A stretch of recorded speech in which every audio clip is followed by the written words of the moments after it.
गुणातीतो अक्षरं ब्रह्म भगवान् पुरुषोत्तमः जनो जानन्निदं सत्यं मुच्यते भवबन्धनात्। श्री स्वामीनारायण भगवाननी जय। अक्षर पुरुषोत्तम महाराजनी जय। राधा कृष्ण भगवाननी जय। सियावर रामचंद्र भगवाननी जय। उमापति शंकर भगवाननी जय। प्रमुख स्वामी महाराजनी जय। महंत स्वामी महाराजनी जय। BAPS श्री स्वामीनारायण मंदिर महुवाना आ दशाब्दी महोत्सव उपक्रमे आज આપણે આ વિશિષ્ટ કાર્યક્રમ અને સભામાં આપણે પધાર્યા છીએ। તો આપ સૌને ખાસ નમસ્કાર। જય શ્રી રામ, જય શ્રી કૃષ્ણ, જય Swaminarayan and a very good evening.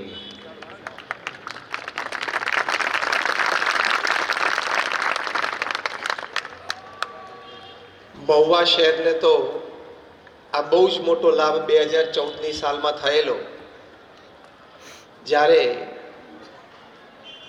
પરમ પૂજ્ય પ્રમુખ સ્વામી મહારાજના સાનિધ્યમાં પ્રગટ બ્રહ્મ સ્વરૂપ પરમ પૂજ્ય મહંત સ્વામી મહારાજે અહીંયા મહુવામાં આવા ભવ્ય શિખરબદ્ધ મંદિરની પ્રાણ પ્રતિષ્ઠા કરી અને આવું એક અમૂલ્ય મંદિર જેના દ્વારા સમગ્ર શહેરમાં અને આસપાસના વિસ્તારોમાં એક સંસ્કાર ગંગા વહે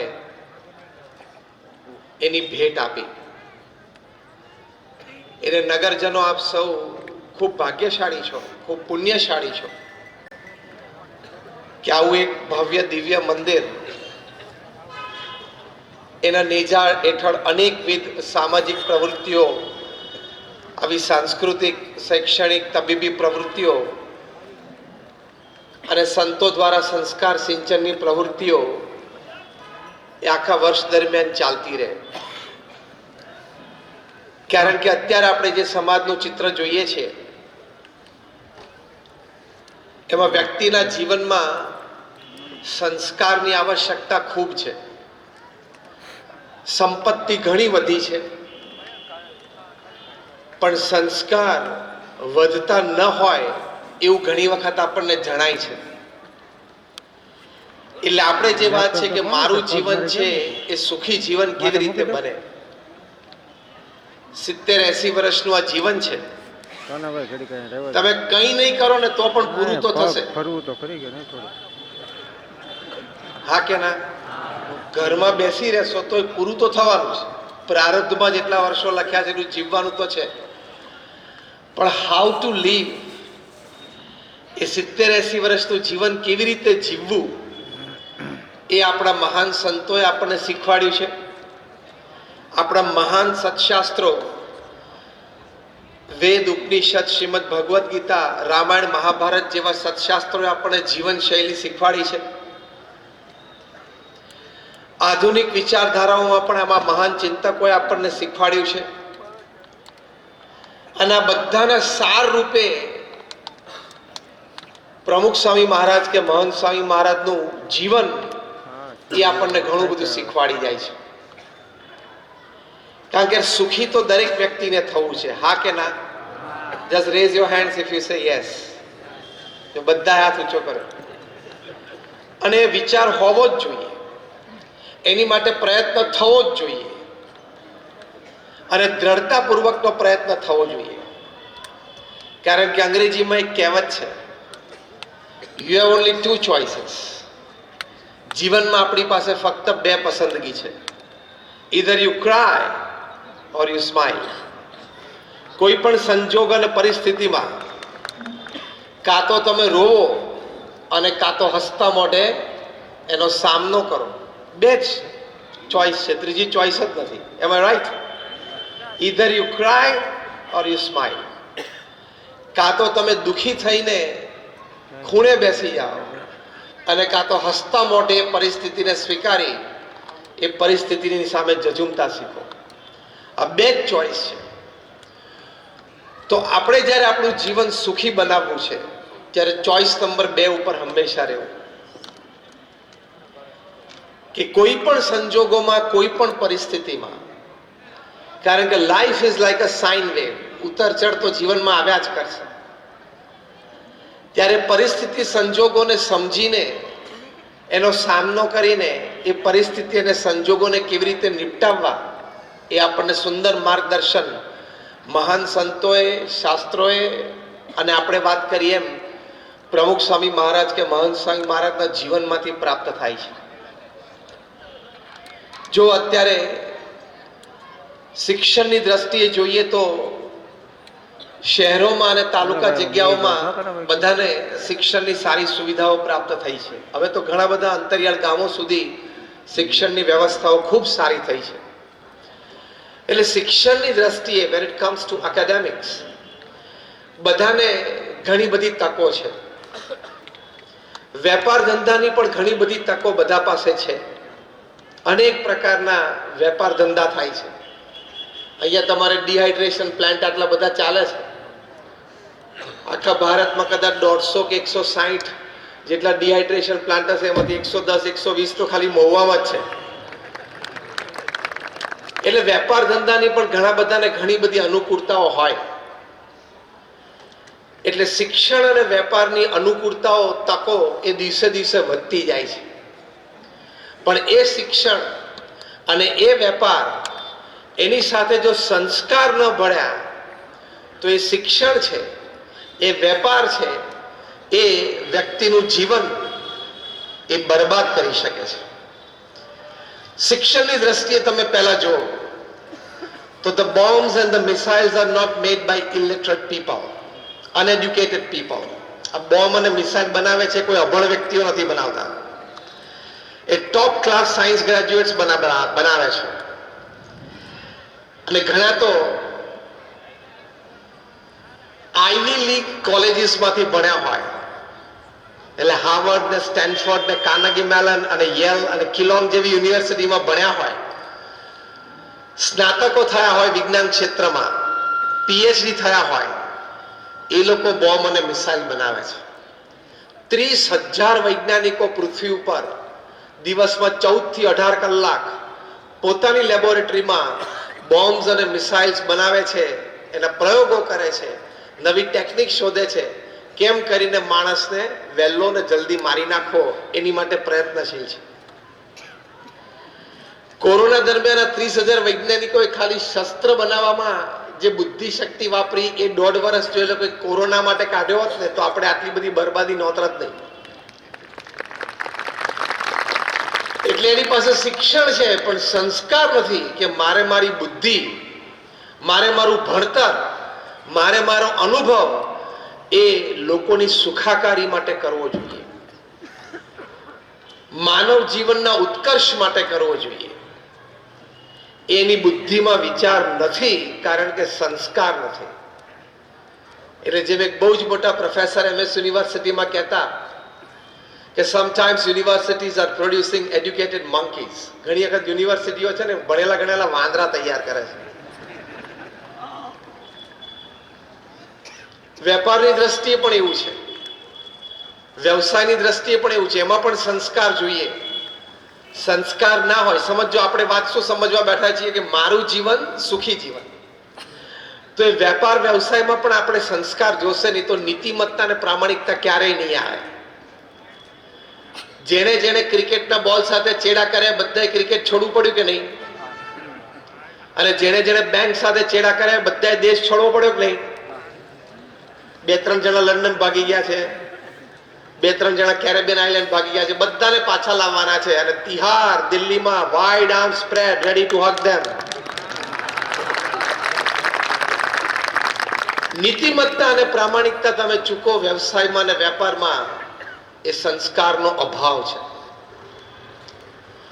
એટલે પ્રમુખ સ્વામી મહારાજ પોતાના વિશાળ અનુભવ પરથી એક સરસ વાત કરતા. પ્રમુખ સ્વામી મહારાજ કહેતા કે જો તમે તમારા પરિવારજનોને સંસ્કાર નહીં આપો તો એક દિવસ એવો આવશે કે તમારે સંપત્તિ અને સંતતિ બે ખોવાનો વારો આવશે. અને ઘણા સારા મોટા પરિવારોમાં આપણે આ જોયું છે.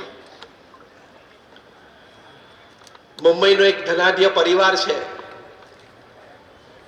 એ પરિવારના વડીલશ્રીએ 4-5 વર્ષ પહેલા વોટ્સએપ ઉપર પોતાની એક સેલ્ફી વિડીયો વાયરલ કરી, જે તમે કદાચ જોઈ હશે.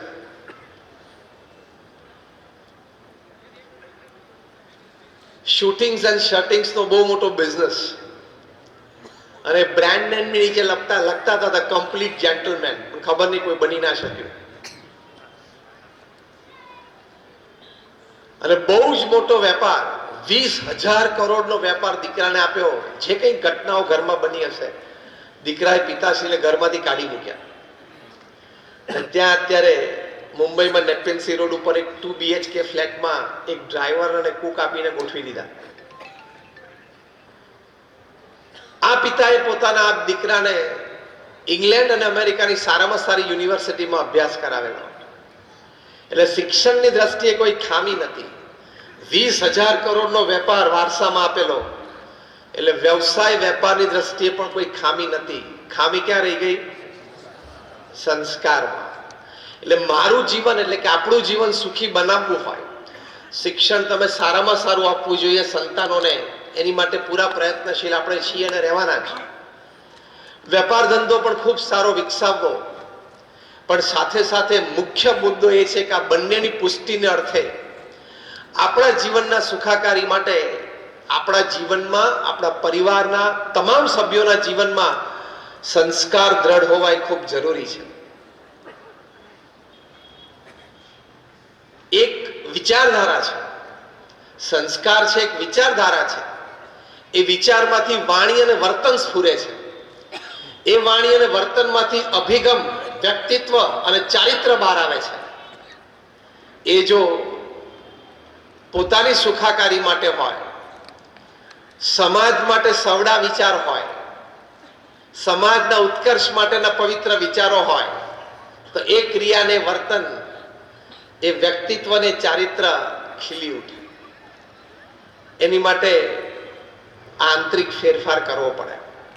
વિચારોની દ્રષ્ટિએ, ભાવનાઓની દ્રષ્ટિએ એ આંતરિક ફેરફાર કરવો ખૂબ જરૂરી છે. તમને આશ્ચર્ય થશે કે કોલ, ગ્રેફાઇટ અને ડાયમંડ ત્રણેય સગા ભાઈઓ છે.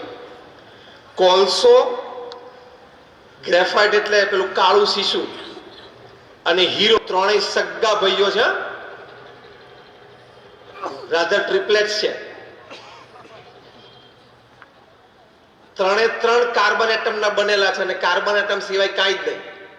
એટલે કોલસો ને હીરો બંને સગા ભાઈ છે, પણ બંનેની કિંમતમાં કેટલો બધો ફેર છે. માર્કેટ પ્રાઇસમાં પણ ફેર છે, અને એની વેલ્યુ, એટલે લોકોના હૃદયમાં એની વેલ્યુ એમાં પણ ફેર છે. કેમ? જ્યારે કાર્બન એટમ 5000 ભેગા થઈ જાય, ગમે તેમ આડાવડા ભેગા થઈ જાય, ત્યારે ફાઇનલ પ્રોડક્ટ કોલસો બની જાય.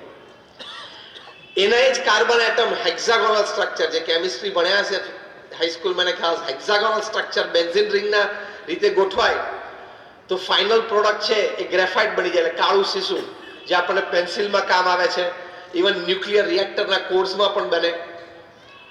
એના એ જ કાર્બન એટમ જ્યારે ટેટ્રાહેડ્રલ સ્ટ્રક્ચરે ગોઠવાય ત્યારે ફાઇનલ પ્રોડક્ટ હીરો બની જાય. એટલે કોલસો, ગ્રેફાઇટ ને હીરો સગા ભાઈઓ છે, પણ એની કિંમતમાં બહુ ફેર છે. એક આટલા ટુકડા હીરામાં એક ટ્રક ભરીને કોલસો આવી જાય, એટલે એક ભાઈની કિંમતમાં આટલીમાં બીજા ભાઈનો ટ્રક ભર લોડ આવી જાય.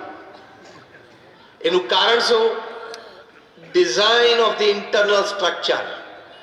આંતરિક સ્ટ્રક્ચરની ડિઝાઇનમાં ફેર છે. સંસ્કાર એ આપણી આંતરિક ડિઝાઇન છે.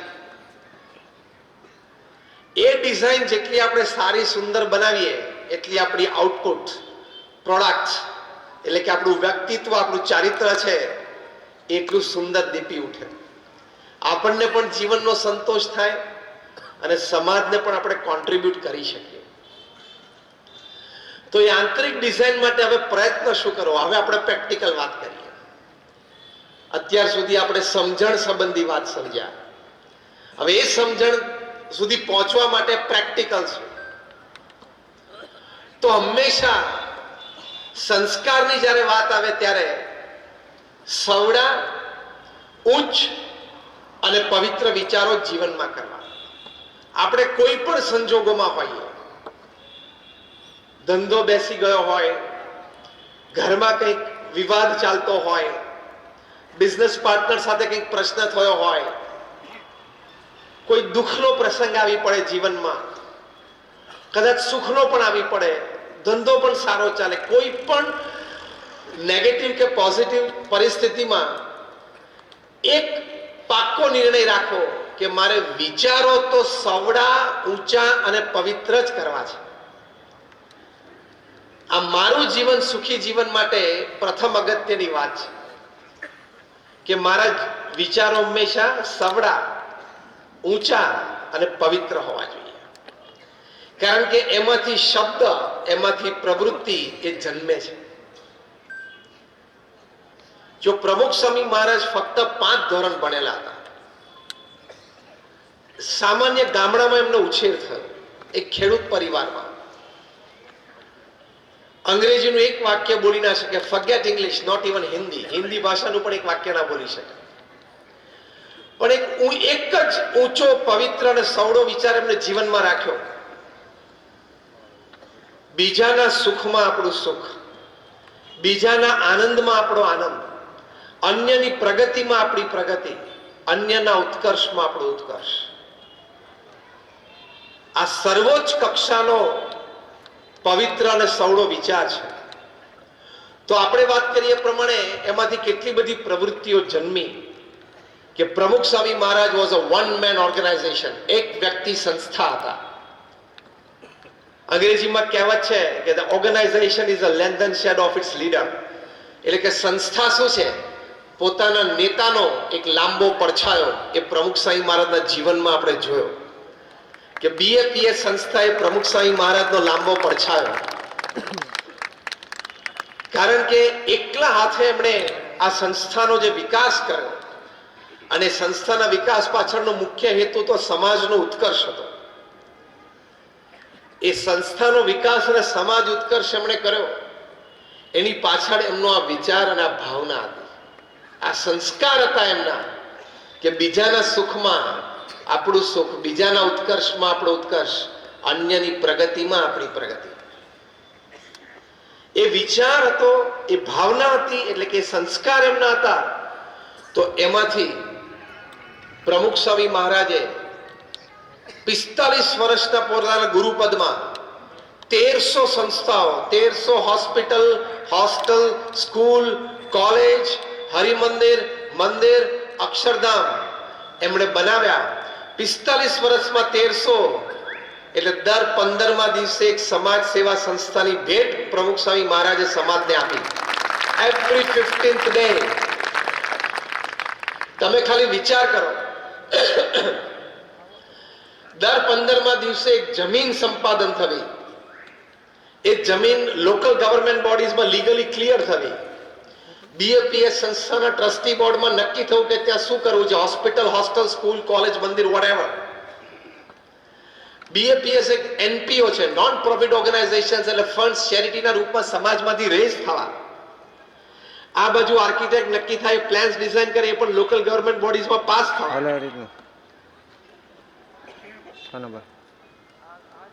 ટેન્ડર્સ ડિશ આઉટ થાય, ટેન્ડર પાસ થાય, ખાતમુહૂર્ત થાય, 2-5 માળની ઇમારત બંધાઈ જાય, એમાં 2-5 નિષ્ઠાવાન સમર્પિત સ્વયંસેવકો સંચાલન માટે જોઈએ મળી જવા, બીજા 10, 15, 25 જણાનો સ્ટાફ મળી જવો, એ સંસ્થાનો ઉદ્ઘાટન સમારોહ યોજાવો અને એ સંસ્થાને સમાજની સેવામાં મૂકી દેવી. આ જમીન સંપાદનથી માંડીને સંસ્થાને સમાજની સેવામાં મૂકી દેવી, એ જે આખી વાર્તા, એ દર 15મા દિવસે પ્રમુખ સ્વામી મહારાજે 45 વર્ષ સુધી પૂરી કરી. એનો મતલબ શું થયો? એટ એની ગિવન ટાઈમ, કોઈ પણ સમયે 30 થી 40 પ્રોજેક્ટ ચાલતા હોય તો જ તમે દર 15મા દિવસે ઉદ્ઘાટન કરી શકો ને. ભગીરથ કાર્ય કહેવાય. અમારા જેવા 1100 સંતોને એમને દીક્ષા આપી. એમાંથી લગભગ 150 સંતો એ born American and British citizen છે. એમાંથી લગભગ 50 સંતો ખૂબ સારી યુનિવર્સિટીઝ અમેરિકા અને ઇંગ્લેન્ડમાં ભણેલા છે. 900 થી પણ એમાં વધારે સંતો graduates, post graduates, chartered accountants, doctors ને એન્જિનિયર્સ. અમે તમને એટલા માટે વાત કરી તમને એમ ના થાય કે નહીં ફાવ્યું હોય, નહીં જામ્યું હોય, નહીં ગોઠવાણું એટલે અહીંયા બેસી ગયા. બધું જામેલું ગોઠવાયેલું જ હતું. પ્રમુખ સ્વામી મહારાજનું અતિ પવિત્ર જીવન, સમાજ માટે નિસ્વાર્થ સેવા અને ભગવાન પ્રત્યેની શ્રદ્ધા ભક્તિ, આ ત્રણ જોઈને અમે લોકો અહીંયા આવ્યા છીએ.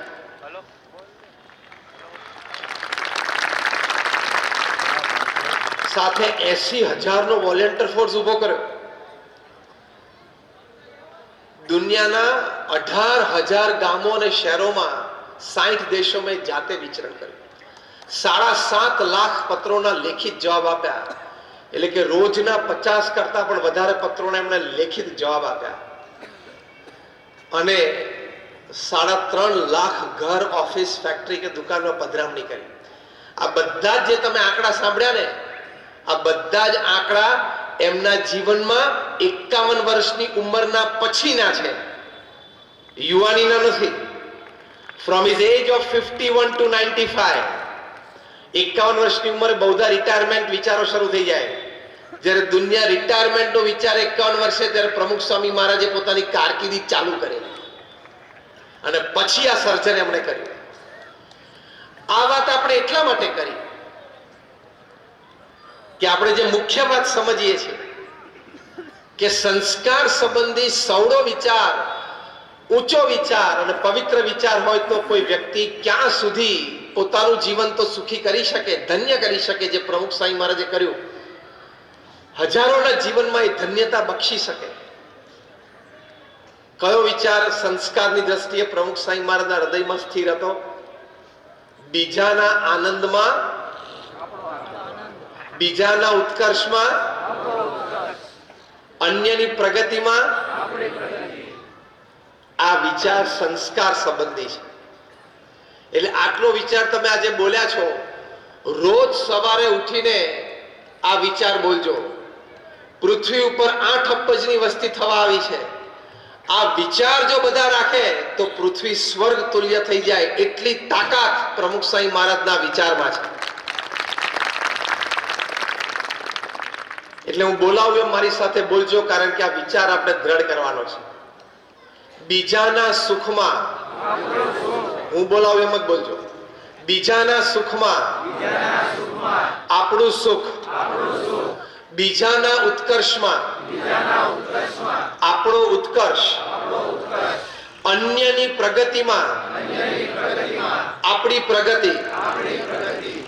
જો આ વિચાર છે એ આપણું જીવન સુખી કરી શકે. આમાં કઈ આપણે કોઈને આપણું બેંક એકાઉન્ટ આપી દેવાનું નથી. આમાં કોઈને આપણા ઘરમાં 3 BHK માં રહેતા હોય તો એક બેડરૂમ કોઈને કાઢી આપીને એને મફત રહેવા માટે મૂકી દેવો, એવું નથી.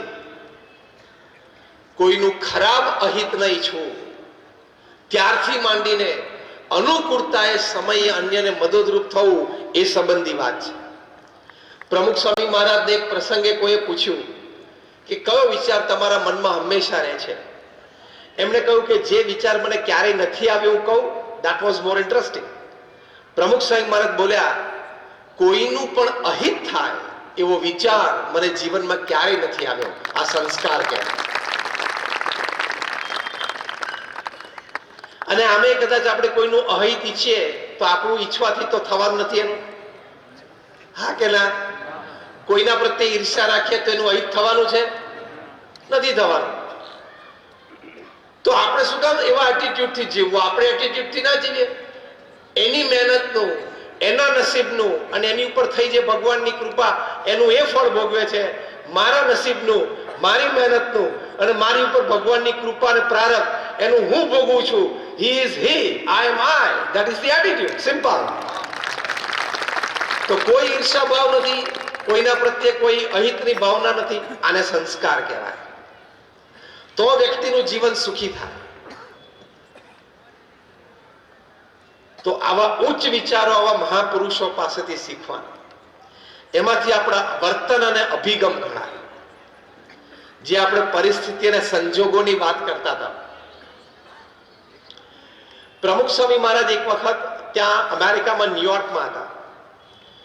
એમની બેઠક માટે અને મુલાકાત માટેની રૂમ બહુ નાની હતી. એટલે 10 બાય 10 જેવી રૂમ હતી. એટલે કોઈએ કહ્યું કે સ્વામી રૂમ બહુ નાની છે, પ્રમુખ સ્વામી મહારાજ સ્પોન્ટેનિયસલી બોલ્યા કે નાની રૂમ સારી, પાવર ઓછો બળે. એક જ અઠવાડિયા પછી પ્રમુખ સ્વામી મહારાજનું વિચરણ હતું કેનેડામાં. ત્યાં આ બાંધકામ લેટેસ્ટ થયેલું, એટલે સ્પેશિયસ રૂમ હતી, એટલે વધારે લોકોને મુલાકાત માટે બેસી શકાય. એટલે પેલી વ્યક્તિએ કીધું, સ્વામી આવી મોટી રૂમ સારી. પ્રમુખ સ્વામી મહારાજ કે આ મોટી રૂમ સારી, વધારે લોકો આવીને બેસી શકે. નાની રૂમ પણ સારી, પાવર ઓછો બળે. મોટી રૂમ પણ સારી, વધારે લોકો બેસી શકે. સકારાત્મકતા સંજોગોમાં એનાથી જીવન સુખી થાય છે, વ્યવસ્થાથી નહીં. કોઈ પણ સંજોગો અને પરિસ્થિતિમાં સકારાત્મકતા જોઈએ. If there are 10 reasons you want to curse something, there are 10 reasons you can bless. કોઈ પણ સંજોગ અને પરિસ્થિતિને ગાળ દેવી હોય તો 10 કારણો છે, અને એ પરિસ્થિતિમાંથી શીખી લેવું હોય તો પણ 10 કારણો છે. Choice is yours. Make a wisdom filled choice. પસંદગી આપણી છે, પણ શાણપણા રૂપ પસંદગી હંમેશા જીવનમાં કરવી. તો કોઈ પણ સંજોગો, કોઈ પણ પરિસ્થિતિમાં સકારાત્મકતા. એટલે મોડર્ન મેનેજમેન્ટની દ્રષ્ટિએ એક વાત શીખવાડવામાં આવે છે કે પ્રોસ્પેરિટી થિંકિંગ હંમેશા રાખવું, પોવર્ટી થિંકિંગ ના રાખવું. એટલે સમૃદ્ધતા વિચારવી, પણ ગરીબાઈ ન વિચારવી. એટલે શું? સમૃદ્ધતા વિચાર એટલે આ વાત બનશે, આ પ્રશ્નનું સમાધાન આવશે, અત્યારે આ સંજોગો પરિસ્થિતિ પ્રતિકૂળ છે પણ કાલ સવારે સુધરશે. એ જે આશા, એ જે ઓપ્ટિમિઝમ, એટલે કે સકારાત્મકતા, એને પ્રોસ્પેરિટી થિંકિંગ કહેવાય. માણસ એનાથી સુખી બને છે, જીવન એનાથી સુખી થાય છે. અને પોવર્ટી થિંકર હોય શું વિચારે? લે મરી ગયા, હવે શું થશે, કઈ મજા નથી આવતી, અંધારું દેખાય છે, કોઈ મને મદદ કરનાર નથી. આવા નબળા વિચારો કરે. કોઈ મદદ કરનાર ના હોય ને કશું જ ના હોય, ખિસ્સામાં એક પૈસો પણ ના હોય, એટલે બેંકમાં તો ના જ હોય, ખિસ્સામાં ના હોય, અને ઘરમાં એક અનાજનો દાણો ના હોય, તો એ સકારાત્મક વિચાર કરવાનો આપણો જન્મસિદ્ધ અધિકાર છે. સમૃદ્ધતા વિચારવાનો એ આપણો જન્મસિદ્ધ અધિકાર છે. આનાથી જીવન સુખી બને છે. આપણો વિષય છે કે મારું જીવન સુખી જીવન. તો સમૃદ્ધતા વિચારવી, હોપ એન્ડ ઓપ્ટિમિઝમ, સારું થશે. હું થોડો પ્રયત્ન કરીશ તો પ્રશ્નમાંથી બહાર નીકળી જઈશ. મારે મિત્ર વર્તુળ સારું છે, હું કોકને વાત કરીશ તો મને કંઈક થોડી ઘણી મદદ મળશે. હું આ પ્રશ્નમાંથી બહાર નીકળવા માટે પ્રયત્ન કરીશ તો મને મદદ મળશે. આને પ્રયત્ન કર્યો તો આગળ વધ્યો, આને પ્રયત્ન કર્યો તો આગળ વધ્યો, આને પ્રયત્ન આગળ વધ્યો તો હું પણ પ્રયત્ન કરીશ, હું પણ આગળ વધીશ. એવા સકારાત્મક, હોપફુલ, એટલે આશાવાદી, ઓપ્ટિમિસ્ટિક વિચારો હંમેશા જીવનમાં રાખવા. અને આ બધા શબ્દો ડિક્શનરીમાંથી કાઢી જ નાખવાના. હાય હાય, આપણા હાથમાંથી પેલી કપરકાબી છોડે તો મરી ગયા, આટલામાં ના મરાય, ખાલી કપરકાબી જ ફૂટે.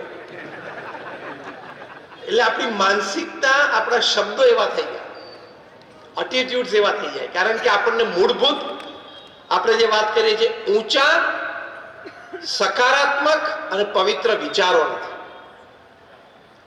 એ વિચારો પરાણે મગજમાં નાખવા પડે. કારણ કે માણસની બુદ્ધિ અને સ્વભાવ પ્રકૃતિ પ્રમાણે કાયમ ઊંચા, સકારાત્મક અને પવિત્ર વિચાર ન આવે. આની માટે આપણે પ્રયત્ન અંદર કરવો પડે. ને પ્રયત્ન એટલે બોલવું પડે. જીભથી 5-10 વાર મનમાં બોલવું પડે, ત્યારે આ વિચારો ઘૂસે, અંદર ઘૂસે, અને તો તમને જીવનમાં આઉટલુક બદલાય, પ્રગતિ થાય. એક દ્રષ્ટાંત આપું તમને. અમેરિકામાં લાઈટ જાય ને તો તરત ફોન કરે, કારણ કે પ્રાઇવેટ કંપનીઝ ઓપરેટ કરતી હોય. લાઈટ કેમ ગઈ? કારણ કે અમેરિકન છે ને એટીટ્યુડ થી જીવે છે. જવી જ ના જોઈએ લાઈટ. લાઈટ જાય છે. જાપાનમાં લાઈટ જાય ને તો તરત સેલ્ફ હેલ્પ પીપલ છે, સેલ્ફ વર્કિંગ પીપલ છે, તરત ક્યાંકથી સ્ટૂલ આવું શોધી લાવે, એની ઉપર ચડી જાય, ફ્યુઝ સરખો કરવા માટે કરે. આપણા ફ્યુઝમાં કઈ તકલીફ નથી. અને આપણે ઇન્ડિયામાં લાઈટ જાય ને તો બહાર આવીને અગાસીમાંથી જોવે, બાલ્કનીમાંથી, બધાની ગઈ જાય અને પછી બેસી જાય ગંજીન લેંગો પહેરીને. ઓટલે પગ ઉપર એક આમ પગ ચડાવી વાતો ગપ્પા મારે જાય એમાં શું મૂળ બધાની ગયેલી હોવી જોઈએ યસ ઓર નો આપણો એટીટ્યુડ છે એ નિમ્નતાનો વિચાર કહેવાય શ્રેષ્ઠતાનો વિચાર ના કહેવાય આ માનસિકતા આપણે બદલવી પડે એ માનસિકતા બદલીએ એટલે શ્રેષ્ઠ અને ઊંચા વિચારો એક પેલું મચ્છરિયું નાનું બચ્ચું જન્મેલું અને એને પાંખો આવી એટલે પહેલી ફ્લાઇટ લીધી એને આમ રૂમની આમ ઉડ્યું મેડન ફ્લાઇટ હતી પહેલી ફ્લાઇટ મચ્છરના બેબીની નાનું બચ્ચું એના માતા પિતા એક સ્ટોરી છે એના માતા પિતા ખૂણામાં બેઠેલા અને માતા પિતાએ જોયું કે આપણું નાનું બાળક મચ્છર આખા રૂમમાં પહેલું ઉડાન લીધી અને પાછું માતા પિતા પાસે આવ્યું એટલે એની માતા અને પિતાએ પૂછ્યું કે બેટા પહેલી ઉડાન કેવી રહી તો કે મમ્મી પપ્પા પહેલી ઉડાન બહુ જોરદાર રહી હું આખા રૂમમાં જ્યાં જ્યાં ઉડ્યું ને ત્યાં બધાએ મારી માટે ખૂબ તાલીઓ પાડી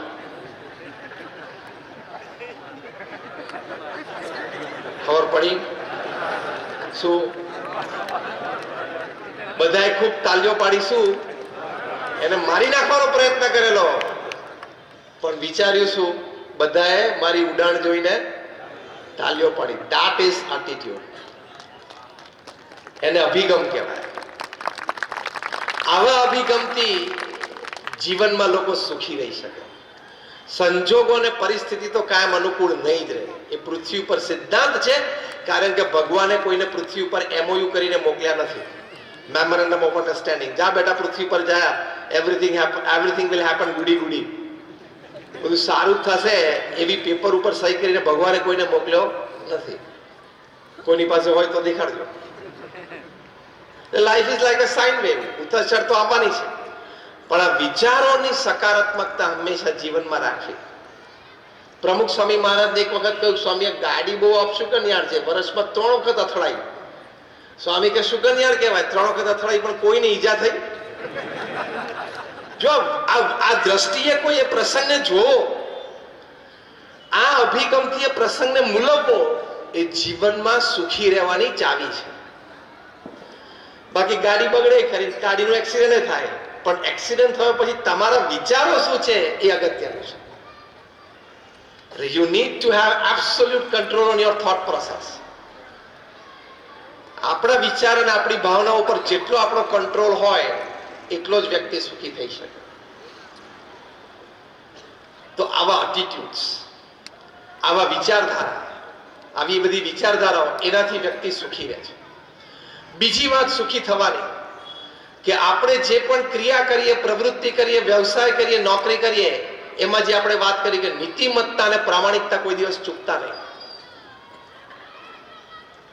કારણ કે નીતિમત્તા અને પ્રામાણિકતા ચૂક્યા તો તમે 1 સેકન્ડમાં હીરોમાંથી ઝીરો થઈ જાઓ 1 સેકન્ડમાં બધું હાથમાંથી જતું રહે અત્યારે પાછો મુંબઈમાં એક બીજા પરિવારમાં 11,000 કરોડનો કેસ ચાલ્યો છે પ્રશ્ન આ જ 11,000 કરોડ છે તોય ઝઘડે છે બોલો 10 પેઢી બેઠી બેઠી ખાય કે નહીં 25 પેઢી પણ નીતિમત્તા અને પ્રામાણિકતા હંમેશા વ્યવહારમાં એ રાખવા કારણ કે હવે સાંભળજો બરોબર હા કારણ કે કર્મનો સિદ્ધાંત પૃથ્વી ઉપર લાગુ પડે છે તમે ખોટું કર્યું કોઈનું ખોટું લીધું એ આજે નહીં તો કાલે કાલે નહીં તો પરમ દિવસે નહીં તો 100 200 500 દિવસે કર્મનો સિદ્ધાંત તો એ પણ કહે છે કે આ જન્મે નહીં તો આવતા જન્મે તમારે ચૂકવવું તો પડશે જ you have to give back આ વિચાર દ્રઢ રાખીએ અને આ વર્તન દ્રઢ રાખીએ તો જીવનમાં વ્યક્તિ સુખી થાય આપણે જે વાત કરતા હતા આપણા સત્શાસ્ત્રોમાં વાત છે રામાયણમાં તુલસીદાસજીએ વાત લખી છે પરધન પથ્થર માનીએ પર સ્ત્રી માત સમાન इतने से हरि न मिले तो तुलसीदास जमान આ નીતિમત્તા અને પ્રામાણિક જીવન અને વ્યવહારની જ વાત છે કે પરધન પથ્થર માનીએ કે જે ધન આપણું નથી એ ધન આપણી માટે પથ્થર અને ધૂળ સમાન છે, થૂકાય પણ નહીં, આપણું થૂક બગડે. આ વાત તુલસીદાસજીની રામાયણમાંથી બધા સમજી જાય તો કોર્ટમાં 70% કેસ બંધ થઈ જાય એમ છે. હા કે ના? આ 7-12 માં 15 નામ કેવી રીતે નીકળે છે? 5-5, 10-10 નામ કેવી રીતે નીકળે છે? આ વાત સમજ્યા નથી, પોતે દુખી થાય છે અને બીજાને દુખી કરે છે. પર સ્ત્રી માત સમાન. અમારા સદગુરુ સંત પરમ પૂજ્ય ડોક્ટર સ્વામી આ વાત સમજાવે છે કે તમારા પત્ની સિવાય આ પૃથ્વી પર કોઈ પણ સ્ત્રી ઉંમર પ્રમાણે કાં તો તમારી માતા છે, કાં તો તમારા બેન છે, અને કાં તો તમારા દીકરી છે. એવી સમજણ, એવી દ્રષ્ટિને એવું વર્તન હંમેશા રાખવું, તો બાકીના બીજા 30% કેસ કોર્ટમાંથી પૂરા થઈ જાય એમ છે. આ બધી જ વાતો અમારા પ્રગટ ગુરુહરિ મહંત સ્વામી મહારાજે 88 વર્ષની ઉંમરે સમગ્ર શાસ્ત્રના સાર રૂપે સત્સંગ દીક્ષા એક નાનો ગ્રંથ, પોકેટ બુક છે એવી લખી છે. એમાં બધા જ સિદ્ધાંતો ખૂબ સરળ અને સારા શબ્દોમાં મૂકેલા છે. It is a guideline. તો વ્યવસાય અને વેપારમાં નીતિમત્તા અને પ્રામાણિકતા, મારાથી કોઈનું ખોટું લેવાય જ નહીં, એ ગૌરવ સાથે જીવનમાં જીવવું. અને એ ગૌરવ સાથે જીવન પૂરું કર્યું હોય તો 80-90 વર્ષની ઉંમર સુધી જીવીએ ત્યાં સુધી ગમે તે વર્ગની વચ્ચે, ગમે તે ગ્રુપની વચ્ચે ઉન્નત મસ્તકે આપણે જીવી શકીએ, એ નીતિમત્તા અને પ્રામાણિકતાના કારણે. જો નીતિમત્તા અને પ્રામાણિકતા હોય, પ્રમુખ સ્વામી મહારાજ એક વખત ગાંધીનગરમાં હતા. ત્યાં બેંક ઓફ બરોડાની નવી બ્રાન્ચનું ઓપનિંગ થતું હતું. એના મેનેજર તરીકે સુનિલભાઈ પારેખ નામની એક વ્યક્તિ આવતા હતા. એમને ઉદ્ઘાટનના આગલા દિવસે જ ખબર પડી કે પ્રમુખ સ્વામી મહારાજ ગાંધીનગરમાં જ છે અને એમની બેંકની બ્રાન્ચનું બિલ્ડિંગ હતું ત્યાંથી 2 જ કિલોમીટર દૂર પ્રમુખ સ્વામી મહારાજનો ઉતારો છે. એટલે ત્યાં દોડી આવ્યા અને પ્રમુખ સ્વામી મહારાજને વિનંતી કરી, સ્વામી મને ખબર નહીં કે આપ ગાંધીનગરમાં છો, તો આમંત્રણ કાર્ડ આપને પૂછીને આપની અનુમતિ લઈને આપનું નામ છાપત. સ્વામી કે ના, અમારે કોઈ મનને એવી કોઈ મહત્તા નથી, પણ કે સ્વામી આપ પધારો ઉદ્ઘાટન માટે. પ્રમુખ સ્વામી મહારાજે કહ્યું કે અત્યારે અમારે આ અક્ષરધામનું ઉદ્ઘાટન સમારોહ છે, 1992 ની આ વાત. એટલે અમે અત્યારે વ્યસ્તતા ઘણી બધી છે, આયોજન વ્યવસ્થા મિટિંગોની, પણ અમારા 2 મોટા સંતો છે, એટલે ઈશ્વરચરણ સ્વામી અને વિવેક સાગર સ્વામી, કે અમારા 2 મોટા સંતો છે, ઉદ્ઘાટન માટે આવશે. એટલે માની ગયા સુનિલભાઈ વિનંતી કરી કે સ્વામી એક આશીર્વાદ પત્ર લખી આપો, તો ઉદ્ઘાટન પ્રસંગે હું વાંચું એટલે અમને સંતોષ થાય કે આપ ઉદ્ઘાટનમાં છો. એટલે પ્રમુખ સ્વામી મહારાજે તરત પેન અને પેપર મંગાવી અને 5-7 લીટી ઉદ્ઘાટન પ્રસંગની શુભેચ્છા લખી આપી. ત્રીજી વિનંતી એમણે અગત્યની કરી કે સ્વામી મારી ઈચ્છા છે કે મારે તમારા બેંક એકાઉન્ટથી મારા બેંકની શરૂઆત કરવી છે.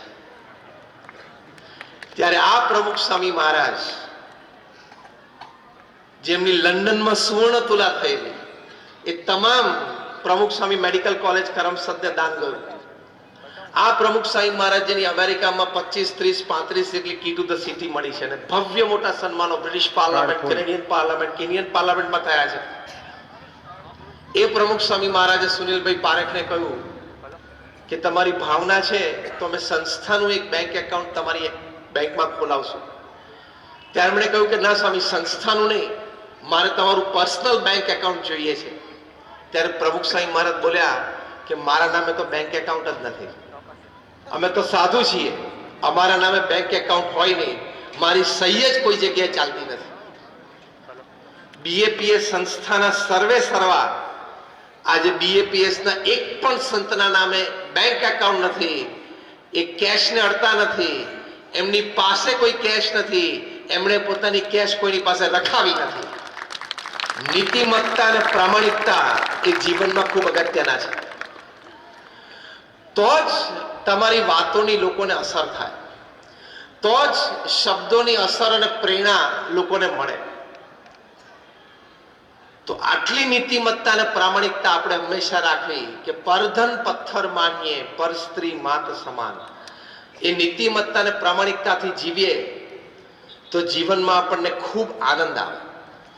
અને નીતિમત્તા અને પ્રામાણિકતા ચૂક્યા તો પ્રશ્ન આવશે, આવશે, આવશે ને આવશે જ. 2018ની સાલમાં ઓસ્ટ્રેલિયાની ક્રિકેટ ટીમ સાઉથ આફ્રિકા ગયેલી. એ વખતે ઓસ્ટ્રેલિયાના કેપ્ટન હતા સ્ટીવ સ્મિથ, જે આ વખતે પણ વર્લ્ડ કપમાં એક બેટ્સમેન હતા. હવે ત્રીજી ટેસ્ટ ત્યાં કેપટાઉનમાં ચાલતી હતી, એમાં ચોથા દિવસે ટી બ્રેક વખતે કેપ્ટન સ્ટીવ સ્મિથને અંદાજ આવી ગયો કે આ ટેસ્ટ આપણે હારશું. એટલે ટી બ્રેક વખતે એમના ઓપનિંગ બેટ્સમેન ડેવિડ વોર્નર, જે આ વખતે પણ વર્લ્ડ કપમાં એના ઓપનિંગ બેટ્સમેન હતા, એને બોલાયા કે David, I think we are going to lose this match, આપણે હારી જશું. ડેવિડે કીધું હા, જે રીતે મેચ જાય છે આપણે હારશું, કાલ બપોરે ટી બ્રેક સુધી મારી જશું. તો કે હારવી નથી તો શું કરીએ? તો કે કંઈક ખેલ કરવો પડે. ખેલ એટલે શું? અનીતિ. એટલે ત્રીજો પ્લેયર હતો કેમેરુન બેનક્રોફ્ટ, એને બોલાયો કે તારે ખેલ કરવાનો છે. કે શું? તો આ કે લોખંડની પતરી છે ને એ તું ખિસ્સામાં ભેગી રાખજે. ટી બ્રેક પછી આપણે નવો બોલ લઈએ છીએ અને તને મિડોન પણ ઉભો રાખશું. એટલે બેટ્સમેનને બૌદ્ધા પહેલી 5 ઓવરમાં આપણે મિડલ અને લેગ ઉપર બોલિંગ કરશું, એટલે ડિફેન્સ રમશે, તારી પાસે બોલ રોલ થતો આવશે. બીજી બાજુ લેગ સાઈડમાં જશે તો પણ બોલ ઉછળતો તારી પાસે, તારે છેલ્લે બોલરને આપવાનો હોય બોલ, એના રનઅપ ઉપર પહોંચે ત્યારે. તારે આ પતરી બોલ સાથે ઘસવાની અને સીમની બે બાજુ હોય, સીમની એક બાજુ તારે બોલને ડલ કરી નાખવાનો, એટલે કે એની શાઇન, એની ચમક ઘટાડી દેવાની. એટલે આને તો હવે કેપ્ટનને વાઇસ કેપ્ટને કીધું, એટલે હવે એને તો છૂટકો નહોતો. એટલે એને લોખંડની પતરી ખિસ્સામાં રાખી, જ્યારે જ્યારે બોલ એની પાસે આવે ને ત્યારે આમાં 2-4 વખત પતરી ઘસીને પછી બોલરને આપી દે.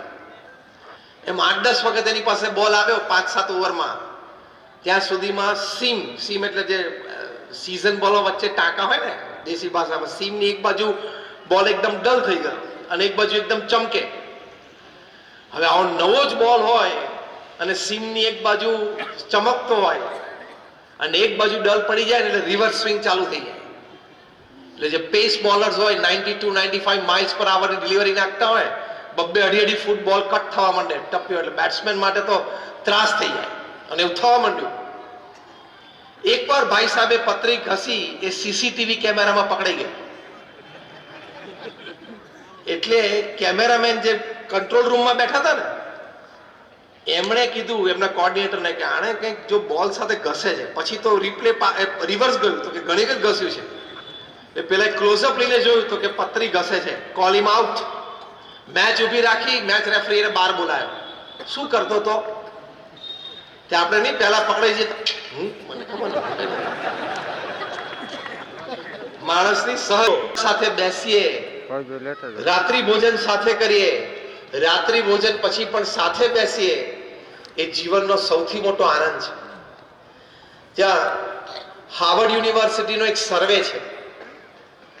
એ સર્વે લોકોએ હાર્વર્ડ યુનિવર્સિટીમાંથી લગભગ 110 દેશોમાં કરેલો, 1 લાખ પરિવારમાં કરેલો, caste, creed, colour, religion, nationality across. અને લગભગ 8 વર્ષ આ સર્વે ચાલેલો. મુખ્ય પ્રશ્ન આ 1 લાખ પરિવારને પૂછવામાં આવ્યો આ સર્વે અંતર્ગત કે તમારી દ્રષ્ટિએ પૃથ્વી પર સૌથી મોટું સુખ કયું છે? 67% પણ વધારે લોકો એમ કહ્યું કે જે પરિવારજનો માટે તમને આદર અને પ્રેમ છે, અને જે પરિવારજનોને તમારા માટે આદર અને પ્રેમ છે, એવા પરિવારજનો અને સગાવાલા અને મિત્રો સાથે સમય, ક્વોલિટી અને ક્વોન્ટિટી ટાઈમ વિતાવવો એ પૃથ્વી પર સૌથી મોટું સુખ છે. અને જો મોટા મોટા પરિવારો, ધનાઢ્ય પરિવારો, અતિ વ્યસ્ત પરિવારો, એમાં પણ આવો સમયની દ્રષ્ટિએ શિસ્ત, સમયની દ્રષ્ટિએ આગ્રહ એ આપણને જોવા મળે છે. મુંબઈમાં કુમાર મંગલમ બિરલા, આદિત્ય બિરલા ગ્રુપના ચેરમેન, 7 લાખ કરોડનું આ કોંગ્લોમેરેટ કહેવાય. From salt two software they make everything. દુનિયાના 100 દેશોમાં એમની હાજરી છે અને લગભગ 3 કે 3.5-4 લાખ કર્મચારીઓ કામ કરે છે. એ કુમાર મંગલમ બિરલાને એમના ધર્મપત્નીનો ઇન્ટરવ્યુ ટાઈમ્સ ઓફ ઇન્ડિયા લીધેલો. સીધો જ પ્રશ્ન પૂછવામાં આવ્યો કુમાર મંગલમ બિરલાને કે તમે આટલું મોટું બિઝનેસ એમ્પાયર ચલાવો છો, બિઝનેસ મીટિંગ્સ હોય, ટ્રાવેલ હોય, ઓફિસ ટાઈમ હોય, how are you finding time for your personal life? How are you finding time for your family life? વ્યક્તિગત અને પારિવારિક જીવન માટે તમે સમય કેવી રીતે કાઢી શકો છો? કુમાર મંગલમ બિરલાના ધર્મપત્ની બાજુમાં બેઠા હતા. આ ઇન્ટરવ્યુ ટાઈમ્સ ઓફ ઇન્ડિયામાં છપાયેલો હતો, હજી એની કોપી મારી પાસે છે. કુમાર મંગલમ બિરલાના ધર્મપત્નીએ એમને કહ્યું કે I would like to answer this question, આ પ્રશ્નનો ઉત્તર મારે આપવો છે. અને એ બોલ્યા કે અમારા બિરલા પરિવારમાં, હવે સાંભળજો, અમારા બિરલા પરિવારમાં રિવાજ છે કે રાત્રે 8 વાગે બધાએ ડાઇનિંગ ટેબલ ઉપર આવી જ જવાનું. આ પારિવારિક સમય કહેવાય. એ તરત પહેલા પત્રકારે પૂછ્યું કે ઇવન કુમાર મંગલમ બિરલા, એટલે કે આ પોતે પણ? તો કે of course is a family person. અને એ વખતે બધાએ પોતાનો મોબાઈલ બાજુના રૂમમાં સાયલેન્ટ કરીને મૂકી દેવાનો. આ અઘરી વાત આવી. મારું જીવન સુખી જીવન માટે પારિવારિક આનંદની દ્રષ્ટિએ સૌથી મોટી અડચણ છે એ આ મોબાઈલ ફોન. ફરી વખત પેલા પત્રકારે પૂછ્યું કે ઇવન કુમાર મંગલમ બિરલા રાત્રે 8 વાગે મોબાઈલ ફોન સાયલેન્ટ કરી દે? તો કે હા, એ ફેમિલી પર્સન છે. પછી તો કે 8 થી 8:45 અમારું રાત્રિ ભોજન ચાલે. 8:45 થી 9:30 ત્યાં જ બેસીને અમે દિવસની દિનચર્યાની આપલે કરીએ, કામની આપલે કરીએ, અપકમિંગ ઇવેન્ટ્સ ફેમિલીમાંનું પ્લાનિંગ કરીએ, અમારા પરિવારનો ઇતિહાસ અમારા બાળકોને જણાવીએ, ધાર્મિક વાતો પણ થાય. પછી તો કે 9:30 બધાને મોબાઈલ ફોન પાછો મળે અને પછી બધાએ જોવાનું કે અર્જન્સી ને ઇમરજન્સી છે, નથી, તો મૂકી દેવાનો. અને પછી બધાએ કોઈ પણ એક પુસ્તકના 5 પાના વાંચવાના, કારણ કે રોજ રાત્રે જમ્યા પછી અમે બેસીએ ત્યાં બધાએ પોતપોતે જે પુસ્તક વાંચતા હોય એના 5 પાના નવા વાંચ્યા હોય એની વાત કરવાની. એટલે અમારા પરિવારમાં દર મહિને દરેક વ્યક્તિ એક પુસ્તક વાંચે છે અને બીજા 4 પુસ્તકોનો સાર મેળવે છે. આ મારું જીવન સુખી જીવનનું એક અંગ છે. તમે રાત્રે 12 વાગ્યા સુધી 12:30 સુવા જાય ત્યાં સુધી મોબાઈલ ચાલુ રાખે, ડેટા ચાલુ કરે, વોટ્સએપ ચાલુ કરે. આ લાલ અને લીલું બટન છે ને, એ તમારી આખી જિંદગીનો પૂરો સમય ખાઈ જાય એટલે એનામાં તાકાત છે. હા કે ના? લાલ બટન એટલે શું ખબર પડી? યુટ્યુબ. અને લીલું બટન એટલે શું ખબર પડી? વોટ્સએપ. આ બંને બટનમાં બધાને અનુભવ છે. એકવાર તમે લાલ બટનને અડો પછી અડધો ફૂટ જ દૂર હોય પણ બીજી અડતા કલાક જતી રહેશે કે નહીં? મામ ક્યાંય લઈ જાય તમને. ત્યાં આટલો બધો સ્ક્રીન ટાઈમ મૂર્ખામી છે. હમણાં આપણા માનનીય પ્રધાનમંત્રી શ્રી નરેન્દ્રભાઈ ગયા વર્ષે લગભગ જ્યારે વિદ્યાર્થીઓ સાથે એક વાર્તાલાપમાં હતા ત્યારે બહુ સરસ એમણે પોતાનો એક વિચાર રજૂ કર્યો કે આટલો બધો સ્ક્રીન ટાઈમમાં આપણે લોકોને જોઈએ છે, એટલો જ સમય આપણું વ્યક્તિત્વ એને વિકસાવવાનો પ્રયત્ન કરીએ તો આપણે પણ એના જેવા થઈ જઈએ. બહુ સરસ એમણે વિચાર વિદ્યાર્થીઓના કુબડા મનમાં મૂકેલો. Average Indian spends 3.5 hours on screen. 3.5 કલાક એવરેજ ભારતીય સ્ક્રીન સામે કાઢે છે. જોયા જ કરવાનું બસ. એટલે એમાંથી આ બધું છે ને બુઠ્ઠું થઈ જાય. ઇન્ટેલિજન્સ અને કોમન સેન્સ બે બુઠ્ઠી થઈ જાય. કારણ કે જે થ્રો આવે બધું જોવાનો ને. એટલે આ બે બટન છે ને આપણી જિંદગીનો આખો સમય ખાઈ જાય ને એટલી બધી એનામાં તાકાત છે. એટલે રિસ્ટ્રિક્શન એની ઉપર તો પરિવાર માટે સમય નીકળે, કોઈ સદવાંચન માટે સમય નીકળે, કોઈ સદ પ્રવૃત્તિ માટે પણ સમય નીકળે. સમય ભગવાને 24 કલાક બહુ સમજીને બનાવ્યો છે. એટલે આપણે દોડડા થઈને એવું નહીં કહેવું મને સમય જ નથી મળતો. સમય બધાને મળે છે પરિવાર માટે. અમારા ગુરુહરિ મહંત સ્વામી મહારાજ 2017 સાલમાં અમેરિકા પધારેલા. તે વખતે વોશિંગ્ટનમાં બારાક ઓબામા જે અમેરિકાના એક્સ પ્રેસિડેન્ટ એમને મહંત સ્વામી મહારાજને આમંત્રણ આપ્યું કે મારી ઓફિસમાં તમે પધારો. 2017માં તો એ પોતે પ્રેસિડેન્ટ હતા ને, 2008 થી 2016 હતા એમની 2 ટર્મ હતી અને લોયર તરીકે ત્યાં પ્રેક્ટિસ કરતા હતા. મહંત સ્વામી મહારાજ વોશિંગ્ટન ડીસીમાં બારાક ઓબામાને ત્યાં એમની ઓફિસે પધરામણીએ ગયા. 2017ની વાત. વાર્તાલાપ દરમિયાન બારાક ઓબામાએ વાત કરી મહંત સ્વામી મહારાજને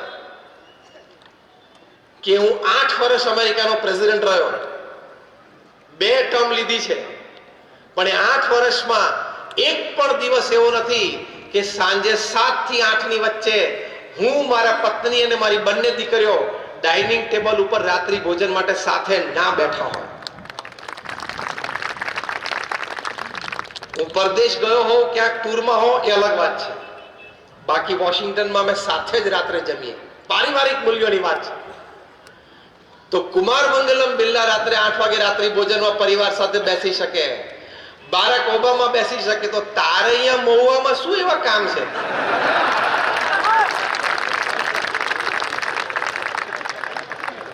કે તું રાત્રે 9 વાગે અને 10 વાગે અમથા આટા મારે છે? કારણ કે આ શહેર તો રાત્રે અમે 9 વાગે તો બધું અડધું અંધકાર થઈ જતું હોય. મુંબઈ દિલ્હી તો છે નહીં કે રાત્રે 12 વાગ્યા સુધી ધમધમતું હોય, the city that never sleeps. તો રાત્રે 9 વાગે 10 વાગે 11 વાગે તો આપણે પારિવારિક જીવન સમજ્યા નથી, એટલે આપણું જીવન અને પરિવારનું જીવન બંને સુખી ન થાય. અને મોબાઈલમાં પણ તમે જો જમતો હોય ત્યારે એક હાથમાં કોડી હોય પણ ડાબા હાથમાં પાછું મોબાઈલ ચાલુ હોય, હા કે ના?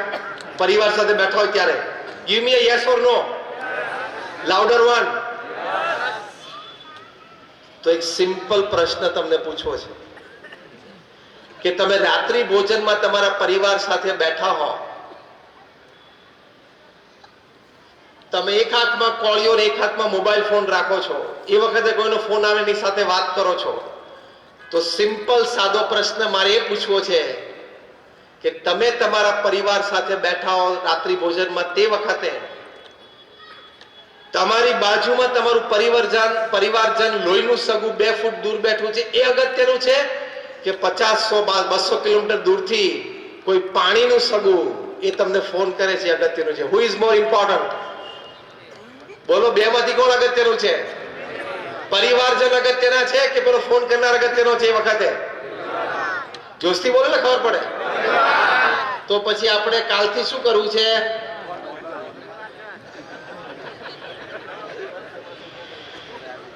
કાલથી તમે પરિવાર સાથે જમવા બેસો રાત્રિ ભોજન માટે, ત્યારે તમારે તમારો મોબાઈલ ફોન સાયલેન્ટ કરીને બાજુમાં મૂકી દેવાનો. તમે ન મૂકી શકો તો હું એમ સમજીશ કે તમે કુમાર મંગલમ બિરલા અને બારાક ઓબામા કરતા વધારે બિઝી છો. તમે હશે એટલે તમે સ્વીકારી લીધું નથી તો મૂકી દે ને. તો આ પ્રતિજ્ઞા આપણે લેવાની છે આજે. જે પ્રતિજ્ઞા લેતા હોય હાથ ઊંચા કરજો કે હું આવતીકાલે રાત્રિ ભોજનમાં પરિવાર સાથે બેસીશ ત્યારે મોબાઈલ ફોન બાજુના રૂમમાં મૂકી દઈશ. હાથ ઊંચો રાખજો જેને પ્રતિજ્ઞા લેવી હોય. We must give you a big hand. બધાએ હાથ ઊંચો કર્યો. Thank you very much. આ આપણા સંસ્કાર છે, આમાં પારિવારિક સુખ રહેલું છે. અને રાત્રે 12 વાગ્યા સુધી તમે મોબાઈલ ચાલુ રાખો. Are you expecting a call from the PMO? પ્રધાનમંત્રી કાર્યાલયમાંથી ફોન આવે એની તમે અપેક્ષા રાખો છો કે મને ઘણા બધા પ્રશ્નોની ઘણી બધી માહિતી છે, આપણી પાસે 2-4 સારા વિચારો છે, કદાચ ત્યાં કોઈકને ખ્યાલ આવે ને રાત્રે પ્રધાનમંત્રી કાર્યાલયમાંથી 12 વાગે ફોન આવે, તમે તાત્કાલિક કાલ સવારે 10 વાગ્યા સુધીમાં દિલ્હી પહોંચો અને એક જોઈન્ટ પાર્લામેન્ટરી કમિટી જેપીસી ગોઠવાય છે, એમાં તમને મેમ્બર તરીકે લેવાના છે. એ અપેક્ષા રાત્રે 12 વાગ્યા સુધી ફોન ચાલુ રાખો છો? એમની પાસે આપણી જેવા 140 કરોડ છે, ખબર છે ને? અને જેને બોલાવાના હોય છે એને બોલાવી લેશે, કોકને ઈડી દ્વારા, કોકને સીબીઆઈ દ્વારા, જેના દ્વારા પણ. બીજા આપણે કાલ સવારે 8 વાગે દુકાન ખોલવાની, ખબર છે ને? આપણે પ્રધાનમંત્રી કાર્યાલયમાંથી ફોન આવવાનો બસ. અને સવારે ઉઠીને પણ પાછો પહેલો મોબાઈલ જોવે. જીવન સુખી થાય જ નહીં, સારા વિચારો આવે જ નહીં, સારી ભાવનાઓ પ્રગટ થાય જ નહીં, સારી ક્રિયાઓ થાય જ નહીં. સિદ્ધાંત છે. સવારે ઉઠીને પાછો મોબાઈલ ચેક કરે, ડેટા ચાલુ કરીને, વોટ્સએપ ચાલુ કરે, આમ દોડ મેસેજ આવે એટલે ખુશ થઈ જાય કે 30 ચેટ અને 55 મેસેજ છે. અને પછી ખોલ, એમાંથી 99% ગુડ મોર્નિંગ ના ફૂલડા હોય.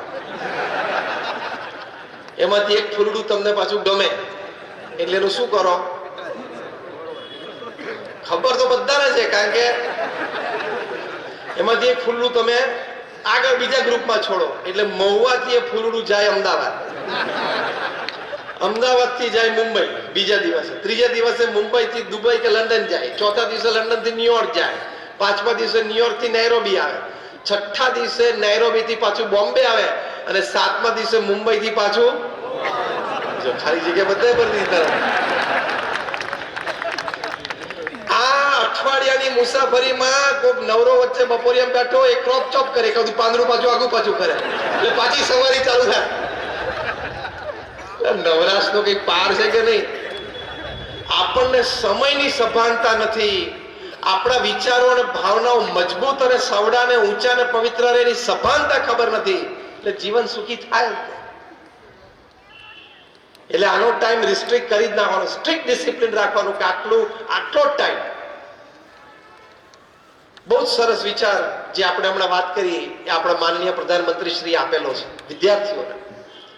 અને હમણાં તમે 3 દિવસ પહેલા જ વોટ્સએપ ઉપર કદાચ તમારી પાસે વિડીયો આવી હોય તમે જોશો, ઇંગ્લેન્ડના પ્રધાનમંત્રી ઋષિ સુનક એને વિદ્યાર્થીઓને એક મેસેજ આપવો હતો કે તમે હાઈસ્કૂલમાં હવે મોબાઈલ ન લાવતા, અમે બ્રિટિશ ગવર્મેન્ટ હવે કાયદો લાવે છે કે હવે વિદ્યાર્થીઓ એ સ્કૂલમાં મોબાઈલ નહીં લઈ જઈ શકે. એ મેસેજ આપવા માટે ઋષિ સુનક ઇંગ્લેન્ડના પ્રાઇમ મિનિસ્ટર એમને પોતાની વિડીયો તૈયાર કરાવડાવી અને બોલે પાછું કે જો મારે તમને એક સંદેશો આપવો છે, ત્યાં જ એમની મોબાઈલ રિંગ વાગે. આ બધું એમને ગોઠવેલું હતું. વચ્ચે કાઢીને પાછો કે હા હું કરું, હમણાં 1 મિનિટ કરું છું, પાછો મૂકે. જો વિદ્યાર્થીઓ મારે તમને પાછી રિંગ વાગે, પાછું કાઢે. એવું 3 વખત થયું. પછી એમને કહ્યું હવે હું તમને શું મેસેજ આપવા માંગુ છું ખબર છે? આટલું ડિસ્ટર્બન્સ તમારા કામમાં, તમારા અભ્યાસમાં થઈ શકે છે, તો આમાંથી સમય બચે છે, આપણી બુદ્ધિની શક્તિ બચે છે, આપણી ભાવનાઓની પવિત્રતાઓ બચી જાય છે. એટલે આની ઉપર રિસ્ટ્રિક્શન રાખવા. તો આપણા ફેમિલી વેલ્યુઝ, આપણા સંસ્કાર એ આપણા ખીલે. કારણ કે આ જનરેશન છે ને 4C જનરેશન છે. ક્રિકેટ, સિનેમા, કમ્પ્યુટર અને કોલા, 4C. કોલા એટલે બધા પીણા આવી ગયા. 4C જનરેશન છે. એને ડીલ કરવા માટે આવા પારિવારિક સંબંધો, પારિવારિક સમય અને પારિવારિક મૂલ્યો એ જાળવવા આપણા વડીલોની જિમ્મેદારી છે. આ જનરેશનની મેં વાત કરી ને, એકવાર એક નાના બાળકે સ્કૂલમાંથી શીખ્યો એટલે આવીને એના માતા પિતાને વાત કરી કે મારે બહુ જ મોટો પ્રશ્ન છે. એટલે માતા પિતા કે શું? એ કે ત્રેતા યુગમાં ભગવાન રામે એમના પિતા શ્રી દશરથની આજ્ઞા પાડી તો એ મહાન થઈ ગયા, અને સતયુગમાં પ્રહલાદે એમના પિતાની આજ્ઞા ન પાડી તોય મહાન થઈ ગયા. તો મને પ્રશ્ન થાય છે કે મારે તમારી આજ્ઞા પાડવી જ નહીં. પ્રશ્ન બહુ વ્યાજબી હતો ને. ત્રેતા યુગમાં ભગવાન રામે પોતાના પિતા દશરથની આજ્ઞાનું પાલન કર્યું એટલે મહાન થઈ ગયા, એવું બાળકે પિતાને કહ્યું. અને સતયુગમાં પ્રહલાદજી એમના પિતાની આજ્ઞા ન પાડી તોય પ્રહલાદજી મહાન થઈ ગયા. તો મારે તમારી પિતા તરીકે આજ્ઞા પાડવી જ નહીં. છોકરાના આવા લોજિકલ પ્રશ્ન આવે છે. આ પેઢી 4C જનરેશન છે. એટલે એના પિતાએ આજુબાજુ ધીમેથી જોયું, કોઈ છે નહીં ને. પછી બાળકને ધીમેથી કહ્યું બેટા, સતયુગની વાત જુદી, ત્રેતાયુગની વાત જુદી, અત્યારે કળિયુગ ચાલે છે, એમાં તારે કે મારે મહાન થવું હશે ને તો આપણે બંને તારા મમ્મીની આજ્ઞા પાડવી પડશે. ખાલી હસવાની વાત નથી, આમાં એક મોટો સંદેશો છે. પરિવારમાં સંપ, સુહૃદભાવ અને એકતા, એકબીજાને અનુકૂળ થઈને રહેવાની વાત આવે છે. સિદ્ધાંત આ વાતનો એ છે. એકબીજાની ભાવનાઓ અને વિચારોને સમજીને ચાલવાની વાત આવે છે. પ્રમુખ સ્વામી મહારાજ લગ્ન જીવન માટે ખૂબ સુંદર વાક્ય બોલતા, એમનું હૃદય અમૃત છે. પ્રમુખ સ્વામી મહારાજ બોલતા કે પતિ પત્ની અગ્નિની સાક્ષીએ તમે ભેગા થયા છો તો હવે અગ્નિની સાક્ષીએ છૂટા પડવાનું. ખબર પડી? એટલે કે એક જણા સ્મશાને જઈને અગ્નિદાહ થાય ને ત્યારે બે છૂટા પડે. અગ્નિની સાક્ષીએ ભેગા થયા છો તો અગ્નિની સાક્ષીએ છૂટા પડવાનું. આ મૂલ્યો છે. ખાલી હસી કાઢવાની વાત જ રસ્તામાં નથી, પણ tolerance, acceptance, apologies and compromise એ ભાવના રાખવાની. 60% તમારું લગ્ન જીવન તમારી ઈચ્છા પ્રમાણે ચાલશે, 40% તો કોમ્પ્રોમાઇઝ ને એડજસ્ટમેન્ટ કરવું જ પડે. હા કે ના? બોલો પહેલી 2 લાઈન વાળા અનુભવી બધા. 40% તો કોમ્પ્રોમાઇઝ ને એડજસ્ટમેન્ટ ઉપર ચાલે જ છે. બધાય કરવું પડે દરેકના જીવનમાં. લગ્ન કર્યા હોય કે ના કર્યા હોય, પારિવારિક જીવન હોય કે ના હોય, 60% દરેક વ્યક્તિનું જીવન પોતાના ધાર્યા પ્રમાણે ચાલી જાય, બાકીના 40% એને એડજસ્ટમેન્ટ અને કોમ્પ્રોમાઇઝ કરવું જ પડે તો જ એનું જીવન સુખી થાય, બાકી ના થાય. Adjustment and compromise is life. તો એ શીખી જવાનું.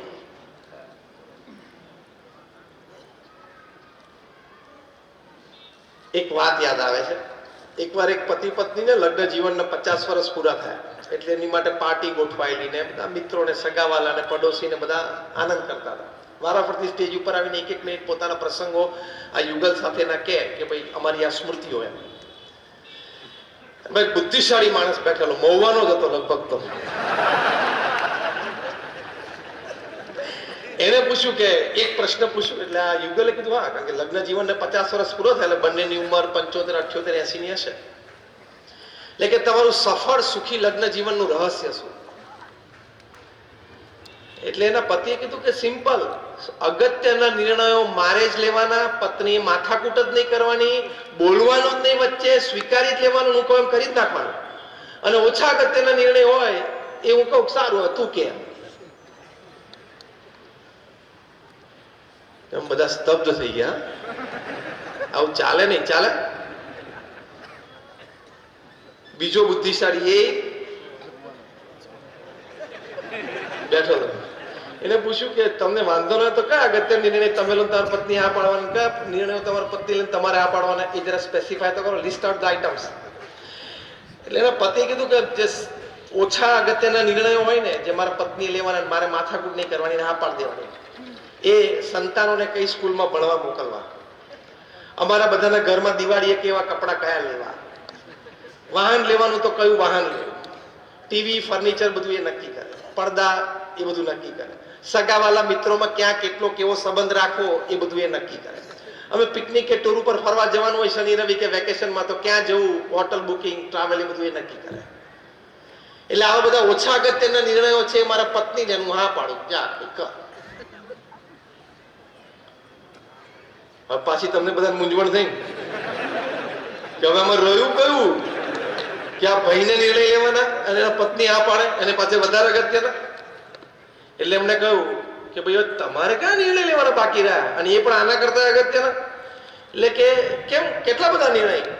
અમેરિકા એ અફઘાનિસ્તાન માંથી પાછું હટવું જોઈએ કે નહીં? હું કહું ના હટવું જોઈએ. તમારી પત્ની કે તમારો નિર્ણય બરોબર છે, ના હટવું જોઈએ, લો આપણે ચા પીએ. અમેરિકા ઈરાક સાથે યુદ્ધ કર્યું, અત્યારે અમેરિકા ત્યાં હુથી રિબેલ્સ ઉપર યમેનમાં બોમ્બાર્ડિંગ ચાલુ છે અત્યારે છેલ્લા કેટલાય દિવસોથી. તો કરવું જોઈએ કે નહીં? તો હું ધારો કે એમ કહું કરવું જોઈએ. મારા પત્ની કે આ બરોબર તમારી વાત, લો આપણે નાસ્તો કરી લઈએ. એટલે જે નિર્ણયો અમારા ઘરની 4 દિવાલની વચ્ચે અસર પાડે છે એવા અગત્યના, ઓછા અગત્યના નિર્ણયો પત્ની લે છે, અને જે નિર્ણયોની અસર વૈશ્વિક છે ને એ હું લઉં છું. આમાં પણ મર્મ શું છે? એકબીજાને સમજીને સુખે દુખે જીવન સાથે પસાર કરવું, એ પારિવારિક જીવનનો આનંદ છે. અને સર્વોચ્ચ અને છેલ્લી અગત્યની વાત, આ બધા વિચારો, ભાવનાઓ, અભિગમની વચ્ચે અધ્યાત્મ છે, સત્સંગ છે, ભગવાન પ્રત્યેની ભક્તિ છે, એ જીવનને સુખી કરે છે. મહાન ભક્તોના જીવનમાં તમે જો, આપણા જીવનમાં જેવા નાના મોટા દુઃખ આવ્યા એવા તુકારામના જીવનમાં આવ્યા છે, મીરાબાઈના જીવનમાં આવ્યા છે, ભગવાન સ્વામિનારાયણના વખતમાં સંતો પાર્ષદો હતા એમના જીવનમાં આવ્યા છે, પ્રમુખ સ્વામી મહારાજ અને મહંત સ્વામી મહારાજના જીવનમાં પણ અનેક પ્રસંગો આવ્યા છે. પ્રમુખ સ્વામી મહારાજે જેટલી એમના જીવનમાં સફળતાઓ જોઈ છે એટલી જ નિષ્ફળતાઓ પણ એમને જોઈ છે. એ બતાવ્યું એમને કે જીવનમાં નિષ્ફળતા એક ક્રમ છે. પ્રમુખ સ્વામી મહારાજની જેટલી સમાજમાં પ્રશંસા થઈ છે, પદવીઓ પ્રાપ્ત થઈ છે, કોક પ્રસંગો એવા પણ બન્યા છે પ્રમુખ સ્વામી મહારાજના જીવનમાં કે જ્યારે અજ્ઞાત અવસ્થામાં અજ્ઞાની લોકોએ ગેરસમજથી પ્રમુખ સ્વામી મહારાજ અને એમના કાર્યની ટીકા પણ કરી. આ બંને સંજોગોમાં અમે એમને સ્થિર રહેતા જોયા છે, કારણ કે બેઝમાં અધ્યાત્મ હતું. પ્રમુખ સ્વામી મહારાજને 1991માં મુંબઈમાં હરકિશનભાઈ મહેતા, એમણે બહુ જ મોટા ગજાના પત્રકાર, જન્મભૂમિ પ્રવાસીના એડિટર હતા, એમણે પ્રશ્ન સીધો પ્રમુખ સ્વામી મહારાજને ઇન્ટરવ્યુમાં મોડે પૂછ્યો કે તમે સારું જ કાર્ય કરો છો સમાજ માટે, છતાં સમાજમાં તમારી ટીકા થાય ત્યારે તમે શું વિચારો છો? પ્રમુખ સાહેબ મહારાજ સ્પોન્ટેનિયસલી બોલ્યા, ચહેરા ઉપર એક લકીર ફરીને. પ્રમુખ સાહેબ મહારાજ બોલ્યા કે જ્યારે કોઈ ટીકા કરે ત્યારે અમે મનોમન વિચાર કરીએ છીએ કે ટીકા કરનાર વ્યક્તિની વાત સાચી, જો સાચી હોય તો અમે સુધારો કરી લઈએ. તરત હરકિશન મહેતાએ પૂછ્યું, અને વાત ખોટી હોય તો? પ્રમુખ સ્વામી મહારાજ એમનું હૃદય અમૃત, જે આપણે બધાએ પણ સુવર્ણ અક્ષર આપણા હૃદય ઉપર આંકી લેવા જેવી વાત છે, એ વિચાર પ્રગટ કર્યો. પ્રમુખ સ્વામી મહારાજ બોલ્યા કે ટીકા કરનાર વ્યક્તિ ખોટી હોય તો અમે એને જવાબ આપવા નથી જતા, એની સાથે ઝઘડવા નથી જતા, ખાલી પ્રાર્થના કરીએ છીએ કે ભગવાન એમને સદબુદ્ધિ આપે. એ પ્રસંગ અમે ભૂલી અમે અમારા કામમાં લાગી જઈએ. આ જીવનમાં સુખી રહેવાની ચાવી છે, પણ આ લેવલનું વર્તન અને વિચાર અધ્યાત્મ વગર શક્ય નથી. ખાલી પોઝિટિવ થિંકિંગની વાતો થાય ને એમાં આ કક્ષા સુધી ના પહોંચાય. તમે ડોલે ડોલે પાણી રેડો અને 10 વીઘાનું ખેતર કઈ પવાય નહીં, એમાં તો ધોધ છૂટવો જોઈએ કુવામાંથી. એમ આ કક્ષાની સવડી વિચારધારા અને અભિગમ માટે અધ્યાત્મ, ભગવાન સર્વ કરતા હરતા છે. અધ્યાત્મ કોક તમને પૂછે કે ભગવાનમાં શ્રદ્ધા એટલે શું, તો ભગવાનમાં શ્રદ્ધા એટલે સમગ્ર શાસ્ત્રના સારરૂપે એક વાક્ય એ અમારા ગુરુહરિ મહંત સ્વામી મહારાજ કહે છે કે ભગવાનને સર્વ કરતા હરતા માનવા.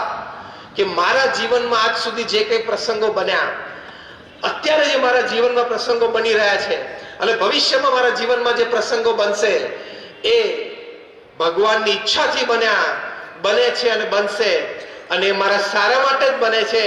અને એવો સવળો અભિગમ હું રાખીશ તો એ મારી પ્રગતિનું કારણ બનશે. આ વિશ્વાસ એ ભગવાનમાં શ્રદ્ધા કહેવાય કે જે કંઈ થાય છે મારા સારા માટે જ થાય છે, ભગવાન જ કરે છે. તો બહુ જ સુખી અને બહુ જ સ્થિર રહેવાય. અને તમે કોક આવું કેમ કર્યું, તો જવાબ તો ઉપરથી આવવાનો નથી. એની કદાચ સ્વીકારી લેવાનું, મારા સારા માટે. આપણે આપણા સંતાનોનું ખરાબ ઈચ્છીએ છીએ. આપણા નાના બાળકો હોય, દીકરા દીકરી સ્કૂલે જતા હોય, કોલેજ જતા હોય, ભણતા હોય, એનું કોઈ રીતે ખરાબ થાય એવું આપણે ઈચ્છીએ છીએ મા બાપ તરીકે? તો એ આપણા મા બાપ છે, તો એ આપણું ખરાબ કેમ ઈચ્છે? એટલે આપણા કર્મ અને પ્રારબ્ધમાં મોટું દુઃખ લખ્યું એ નાની વસ્તુ, જે આપણી કહેવત છે કે સુડીનું દુઃખ કાંટે મટાડે થોડામાં પતાવતા હોય, એમ સમજીને સુખી રહેવું. તો એ અધ્યાત્મમાં આ રીતે સુખ છે કે ભગવાનને સર્વ કરતા હરતા માનવા. પ્રમુખ સ્વામી મહારાજના જીવનમાં અનેક પ્રસંગ એવા બન્યા કે સામાન્ય વ્યક્તિ હોય ને એ આમ ભોંય ફાટે તો અંદર ઘૂસીને મરી જવું એવો વિચાર આવી જાય. આજથી 40 વર્ષ પહેલા લંડનમાં હેરોમાં જમીન લીધી સંસ્થાને, ત્યાં મંદિર કરવું હતું. આજુબાજુના લોકોએ કેસ કર્યો BAPS સંસ્થાની સામે કે આ લોકો રાત્રે 12 વાગ્યા સુધી ઘંટડી વગાડશે, ઢોલ વગાડશે, અમારી પીસ અને પ્રાઇવેસી હણી લેશે, એટલે આને પરમિશન ન મળવી જોઈએ. કોર્ટમાં કેસ ચાલ્યો અને કેસનો ચુકાદો આવ્યો, ફૂલ એન્ડ ફાઇનલ જજમેન્ટ કે BAPS સંસ્થા અહીંયા મંદિર નહીં બાંધી શકે.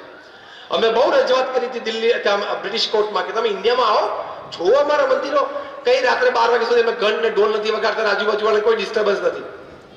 છતાં એક જજમેન્ટ આવી ગયું. પ્રમુખ સ્વામી મહારાજ અહીંયા વડોદરામાં હતા ને લંડનથી અમારા ટ્રસ્ટી શ્રીઓએ ફોન કર્યો કે સ્વામી આપણે કેસ હારી ગયા, it is a full and final judgement. કેટલો શોખ લાગે ને, પોતાનું સપનું પોતાની સામે તૂટતું દેખાય. જબરજસ્ત પીછેહટ હતી પ્રમુખ સ્વામી મહારાજ માટે. આ એ વખતે અમારા વડીલ સદગુરુ સંત પૂજ્ય વિવેક સાગર સ્વામી ત્યાં પ્રત્યક્ષ પ્રસંગ જોયેલો, સામે ઉભેલા. પ્રમુખ સાહેબના ચહેરા ઉપર એક લકીર ફરી નહીં. પહેલું વાક્ય બોલ્યા, જેવી ભગવાનની ઈચ્છા. મારું જીવન સુખી જીવન આ વિચારની તાકાત છે, જેવી ભગવાનની ઈચ્છા. બીજું વાક્ય બોલ્યા, આપણે આપણો પ્રયત્ન કરી લીધેલો, હવે જે પરિણામ આવ્યું એ આપણે સ્વીકારી લેવા. કેટલો સરસ વિચાર છે.